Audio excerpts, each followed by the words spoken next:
சென்னை அபிராமபுரத்தில் சில்லறை கேட்டதில் பிரச்சினை ஏற்பட்டு மளிகை கடைக்காரரை தாக்கியதாக பாமகவை சேர்ந்த 2 பேர் மீது வழக்கு பதிவு செய்யப்பட்டிருக்கிறது. விவரங்களை தருகிறார் நம்முடைய செய்தியாளர் சரவணகுமார். சரவணகுமார், வணக்கம். இந்த தாக்குதல் குறித்தான மேலும் விவரங்கள்.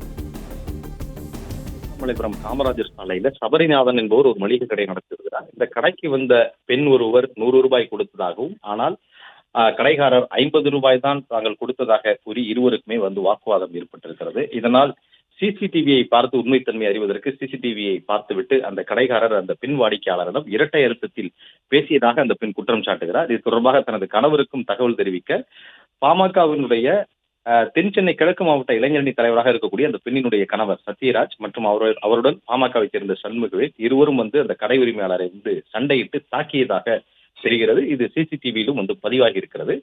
இந்த சிசிடிவி காட்சிகள் தான் தற்பொழுது வெளியாக இருக்கிறது. இது தொடர்பாக அந்த கடையினுடைய உரிமையாளர் அபிராமபுரம் காவல் நிலையத்தில் கொடுத்த புகாரின் அடிப்படையில் 2 பேர் மீதும் வழக்கு பதிவு செய்து விசாரணை மேற்கொண்டு வருகின்றனர்.